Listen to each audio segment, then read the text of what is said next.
Hey guys, welcome back to this channel. कैसे हैं आप लोग? I hope everyone is doing good और सबकी पढ़ाई भी बढ़िया चल रही होगी। And I am so sorry कि मैं इतने ज़्यादा लेट वीडियो पोस्ट कर रही हूँ, क्योंकि मैं अभी बिल्कुल भी ठीक नहीं थी। मतलब मुझे रोज़ ही फीवर आ रहा था। जब से मैंने SBIPO दिया है तब से मेरी तबीयत का पता नहीं क्या ही हो गया था, तो मैं कुछ भी ना पढ़ पा रही थी, ना कोई मैं वीडियो बना पा रही थी। आज मैं थोड़ा, मुझे लगा रहा है कि मैं अब 2-3 दिन से थोड़ा ठीक हूँ, तो मैंने सोचा कि मैं वीडियो बना। This was the most requested questions, requested कह रही हूँ sorry this was the most asked question कि मेरे मैं क्या पढ़ रही हूँ। सबसे ज़्यादा मेरे से ये पूछ रहे थे सब लोग कि मेरी इंग्लिश की कोई ऐसी स्ट्रेटजी है कि क्या मैं फॉलो कर रही हूँ, मेंस के लिए क्या कर रही हूँ, एक्सेट्रा एक्सेट्रा। तो इस वीडियो में मैंने सब कुछ बताया है। ऐसी देखो, मैं कोई ख़ास चीज़ तो पढ़ नहीं रही हूँ, जो है जैसा है यूट्यूब से ही मैं पढ़ रही हूँ। सब कुछ मैं यूट्यूब से पढ़ती हूँ, तो यूट्यूब का ही है। तो this video is for everyone, beginners, for repeaters, everyone. जिसको भी मेरे सोर्स अच्छे लग रहे हों, आपको अगर आपको थोड़े भी गाइडेंस चाहिए हो तो आप इस वीडियो को देखिए। और एक बार मैं कहती हूँ ट्राई करके देखिए जो मैं चीज़ें बताऊँ। अगर आपका स्कोर बढ़ता है तो प्लीज़ लेट मी नो। और तो मूव करते हैं वीडियो में बिना कोई टाइम वेस्ट करे। तो सबसे पहली चीज़ जो बिगिनर्स के लिए रहेगी वो रहेगी कि आप सबसे पहले अपने टॉपिक कंप्लीट करिए। अब टॉपिक्स क्या होते हैं मैथ्स, उसमें इंग्लिश में जैसे नाउन, प्रोनाउन, ये सारे टॉपिक जो होते हैं वो आप टॉपिक कंप्लीट करो। अब वो टॉपिक जो कंप्लीट करो वो किसी भी टीचर से कर सकते हैं। जैसे जब मैंने पढ़ा था तो मैंने निमिषा मैम से पढ़ा था। तो अब टॉपिक कंप्लीट करने के साथ साथ जो एक चीज़ रहेगी वो ये रहेगी, कोई भी एक बुक या फिर बुक की PDF जो भी हो आपके पास अवेलेबल, बुक की PDF टेलीग्राम चैनल पर कहीं भी मिल जाएगी, वो ले लेना। और ऊपर से एक बुक ले लेना, अगर बुक ले सकते हो। तो मैंने जो ली थी बुक, वो मैंने KD की ली थी, KD पब्लिकेशन की। तो वो बुक लेके मैंने पहले क्लास देखी थी। पहले क्लास लो, जैसे कोई भी टॉपिक पढ़ रहे हो, फॉर एग्जांपल अगर आप एडजेक्टिव पढ़ो तो एडजेक्टिव पढ़ो। फिर उसके बाद बुक से वही टॉपिक एक बार फिर से रीड करो कि उसमें क्या क्या रूल्स, क्या क्या सब कुछ बताया गया है। फिर उसमें बुक में जितने भी क्वेश्चन है वो प्रैक्टिस करो। तो इससे क्या है, आपका यहाँ पे जो आपने पढ़ा हो यहाँ पे वो रिवाइज़ हो गया और यहाँ पे ही आपकी प्रैक्टिस हो गई। तो ये सारी चीज़ें एक साथ हो जाती हैं। तो ये सबसे ज़रूरी है स्टार्ट करने के लिए। अगर आप प्रिपरेशन स्टार्ट करो तो फर्स्ट स्टेप आपका यही होना चाहिए।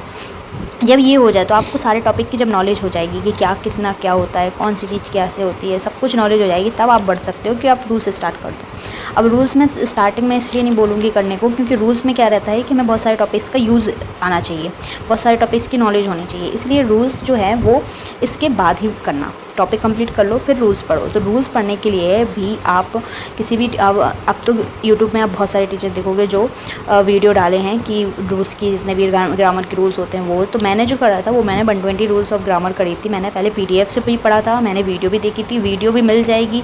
आप निमिषा मैम के चैनल पे जाएंगे, निमिषा बंसल इंग्लिश करके चैनल है उनका, और उनके में डालेंगे 120 रूल्स ऑफ ग्रामर, आप सर्च करेंगे तो एक वीडियो आ जाएगी। वो कंबाइंड वीडियो है, आई थिंक 7-8 घंटे की होगी, इतनी आसपास की होगी। तो उसमें सारे रूल्स कवर हैं, वो देखो। और दिन कुछ दिन में कुछ रूल्स कर लेने हैं आपने, और वही रूल्स की PDF से भी वो पढ़ लो, उनके एग्जांपल्स भी देख लो। तो आपका हर एक रूल का दिमाग में बैठ जाएगा कि क्या कैसा होता है, कि क्या कैसा सिस्टम है, इसमें सबको समझ में आपको आ जाएगा। तो रूल्स बहुत ज़्यादा ज़रूरी है कि PDF से करना और वीडियो से करना। वीडियो से जो कर रहे हो वही PDF से करो। तो दिन में आप अगर मतलब 15-20 रूल भी देख रहे हो तो आपका हो जाएगा। और सबसे ज़्यादा ज़रूरी क्या है, वो है रिवीज़न। तो रिवीज़न इज़ अ मस्ट, मतलब बिल्कुल बहुत ही ज़्यादा ज़रूरी है। रिवीज़न इज़ अ की। ठीक है, रिवीजन है very very very very important. क्योंकि अगर रूल्स क्या होता है ना, भूल जाते हैं। अभी जैसे मैं भी हूँ तो मैं भी रूल्स भूल जाती हूँ, तो मुझे एक बार रिवाइज़ करना पड़ता है एग्ज़ाम के पहले, तो मुझे याद रह जाता है। तो रूल्स को रिवाइज़ करना बहुत ज़्यादा ज़रूरी है। ठीक है, फिर उसके बाद ये हो जाता है आपका रूल्स। तो अपने जब 120 रूल्स कर लिए, फिर आएंगे हम कि हमें क्या करना है न्यूज़पेपर और वोकैब का। तो सबसे ज़्यादा सबको डाउट आता है ना कि वोकैब कैसे लर्न हो। देखो, वोकैब तो लर्न नहीं होती है, मतलब होती है, बट वो कहते हैं ना कि दुनिया के आपको सारे वर्ड नहीं आ सकते हैं, वो वाला सिस्टम रहता है उसमें। वोकैब के लिए तो सबसे अच्छा मैं बताऊँगी कि आप एक एडिटोरियल करो। अब जो भी एडिटोरियल कर रहे हो, जिस भी टीचर से कर रहे हो, यूट्यूब से कर रहे हो, जहाँ से भी कर रहे हो, तो उस टीचर का देख लो कि वो कौन से न्यूज़पेपर से वो एडिटोरियल पढ़ा रहा है। फॉर एग्जाम्पल अगर वो हिंदू से पढ़ा रहे हैं, द हिंदू से पढ़ा है, तो वही एडिटोरियल पहले आप खुद से रीड कर लो। जो समझ में आ रहा है वो समझो, जो वर्ड टफ लिख रहे हैं उसको रखो, और सब कुछ कर लो। फिर उसके बाद जो एडिटोरियल में जो टीचर पढ़ा है उनके भी वर्ड्स देखते चलो। उससे क्या होता है, आपका रिवीजन भी हो जाता है, आपको क्लियरिटी भी मिल जाती है, और वर्ड्स के बहुत सारे वो होते हैं ना, सिनोनिम्स, एंटोनिम्स, ये सारी चीज़ें पता चल जाती हैं। तो वो कैप का तो ये सबसे बेस्ट तरीका है कि आप ऐसे कर सकते हो वोकैब, क्योंकि वोकैब में ना रीडिंग बहुत अच्छी होनी चाहिए आपकी, तो वो रीडिंग करोगे तो ज़्यादा वर्ड समझ में आएगा। वोकैब जो है वो रिवीजन से ज़्यादा स्टार्ट होती है, जितनी बार वो वर्ड रिपीट होगा उतने अच्छे से आपको याद हो जाएगा वो वर्ड, क्योंकि आप कितने भी वर्ड कर लो तो वो नहीं हो पाते हैं। तो वोकैब का सबसे बढ़िया है कि आप यही वाला कर सकते हो। और जो दूसरा ऑप्शन है वो है कि PDF का। तो वो जो PDF रहेगी वो 6 मंथ या फिर और ज़्यादा रहेगी, उसमें शायद 3000 वोकैब रहती हैं, 600 वोकैब रहती हैं, ऐसे करके PDF आप टेलीग्राम पे जाएंगे vocab 6 month vocab, 3 month vocab ऐसे करके डालेंगे तो आपको वोकैब की PDF मिल जाएगी। वो PDF से आप वोकैब डेली 10 वर्ड या 15 20 अपनी कैपेसिटी के हिसाब से आप डेली कुछ वर्ड्स लर्न करते जाइए, और फिर उसके बाद आपका ये कुछ मंथ में 1-2 महीने में, 1 महीने में के अंदर ही कंप्लीट हो जाएगा। और ये है कि जो वर्ड आप पढ़ रहे हो, जैसे आज 10 वर्ड करे तो कल वो जाके 10 रिवाइज भी करने हैं, ये सारी चीज़ें होनी चाहिए। फिर आता है लास्ट टॉपिक हमारा, जो कि इंग्लिश में सबसे ज़्यादा चीज़ें ये आती हैं, पैराजम्बल, क्लोस्टेड और एरर प्रोटेक्शन लिखी है मैंने सॉरी, एरर डिटेक्शन। तो एरर डिटेक्शन, ये सारे जो तीनों ये टॉपिक हैं, ये इसके गलत होने के चांसेस ज़्यादा रहते हैं, क्योंकि क्लोज टेस्ट जो हो गई तो उसमें तो आती है हमारी वोकैब, एरर डिटेक्शन होते हैं उसमें आते हैं हमारे रूल्स, ठीक है। और पैराजम्बल हो गया, उसमें हमें आना चाहिए, हमारी रीडिंग अच्छी होनी चाहिए, हमारा मतलब रूल्स भी सब कुछ, इसमें सब कुछ आपका क्लियर होना चाहिए, तब आपसे पैराजम्बल बनते हैं। तो इन सारी चीज़ों, इन तीनों चीज़ों के लिए तो सबसे बेस्ट जो चीज़ है जो आप कर सकते हैं उसके लिए सबसे ज़्यादा करें कि प्रैक्टिस सबसे ज़्यादा ज़रूरी है, क्योंकि ये सारी चीज़ें एक बार आपने समझ ली, वोकैब तो लर्न करनी पड़ेगी तभी क्लोज टेस्ट बनेंगे, लेकिन ये प्रैक्टिस करके भी आपको हो सकते हैं, ज़रूरी नहीं है वोकैब लर्न हो। ऐसा भी हो सकता है कभी कभी हम क्लोज टेस्ट नाउन या फिर पार्ट ऑफ स्पीच से भी बना सकते हैं, आर्टिकल देख के भी बना सकते हैं, मतलब बहुत सारी चीज़ें होती हैं। तो ये जो चीज़ें हैं वो आपसे तभी बनेगी जब आपके पास रूल्स, टॉपिक आपके क्लियर हों, तो ये सारी चीज़ें तभी हो सकती हैं। इसलिए सबसे ज़रूरी है पहले आप अपने टॉपिक कंप्लीट करें और रूल्स कंप्लीट करें, ठीक है। अब आते हैं उन लोगों के लिए जो अभी SBI IBPS PO का एग्ज़ाम देने वाले हैं, तो मैं उनको यही कहूँगी कि अभी लास्ट डे हैं, और ये मैं सबके लिए टिप्स दे रही हूँ कि अभी लास्ट डेज हैं, कुछ मत पढ़ो, कुछ भी नया स्टार्ट मत करो।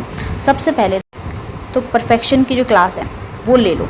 परफेक्शन की क्लास कहाँ से? निमिषा मैम के चैनल से ले सकते हैं, ये ऑप्शनल है, लेनी हो तो लो, अगर आपको नहीं सही लग रहा है तो मत लो। बट सबसे ज़्यादा ज़रूरी है वो कि प्रैक्टिस, जितनी आपसे प्रैक्टिस हो सकती है। इंग्लिश जब भी इम्प्रूव होगी, इंग्लिश में नंबर तभी बढ़ेंगे जब आप प्रैक्टिस करेंगे। तो जितनी ज़्यादा जिस टॉपिक वाइज प्रैक्टिस करो, इकट्ठा एक सारे पूरे सेक्शन की प्रैक्टिस करो, एक पूरे सेक्शन के प्रैक्टिस करो, क्वेश्चंस प्रैक्टिस करो, एरर के क्वेश्चन प्रैक्टिस करो, ऐसे करके practice as much as you can. फिर उसके बाद आएगा कि आप अपने जो भी वीक टॉपिक है उसको स्ट्रॉन्ग बनाओ। जैसे कुछ लोगों को होता है कि पैराजम्बल हमारा वीक है, जैसे मेरा पैराजम्बल वीक है तो मैं उसकी प्रैक्टिस ज़्यादा करूँगी, उसको स्ट्रॉन्ग बनाऊँगी, क्योंकि इंग्लिश में ऐसा रहता है कि हम कोई भी टॉपिक छोड़ नहीं सकते हैं, क्या पता पैराजम्बल आ जाए और अब हम क्लोज टेस्ट करके गए हैं तो वो नहीं आ रहा है और पैराजम्बल आ गया, या फिर हम कुछ और टॉपिक करके गए हैं वो नहीं आया, दूसरा आ गया। तो इसलिए इंग्लिश में सारे टॉपिक कंप्लीट करना बहुत ज़्यादा ज़रूरी है, और सारे टॉपिक की प्रैक्टिस होना भी बहुत उतना ही ज़रूरी है कि कोई भी अपन टॉपिक छोड़ नहीं सकते हैं, क्योंकि अल्टीमेटली अपने अटैम्प्ट भी कम ही हो जाएंगे। तो यही मैं कहूँगी कि सबसे अपना जितने भी वीक टॉपिक है उनको भी स्ट्रॉन्ग बनाओ, और जितने क्विजेस लगा सकते हो उतने लगाओ। अभी लास्ट मोमेंट में जो भी है, क्योंकि क्विजेस से ही होगा कि और कुछ पढ़ने से मतलब नहीं है, सिर्फ क्विजेस और मॉक से भी होगा। तो टॉपिक बेस्ड मॉक हो गए या फिर जितने भी क्विजेस हो गए, ये सारे लगाना, जितने भी हो मतलब अटैम्प्ट करना, और सब में एनालाइज ज़रूर करना, कि एनालिसिस ज़रूर करना कि कहाँ पे हमने गलती करी है, क्या आ सकता था, क्या हो सकता था। बाकी सबको ऑल द वेरी बेस्ट। आप लोग अपने पेपर अच्छे से देना और बताना अपना कि किसका कितना गया है, किसने अटैम्प्ट किए हैं, सबको शेयर करना।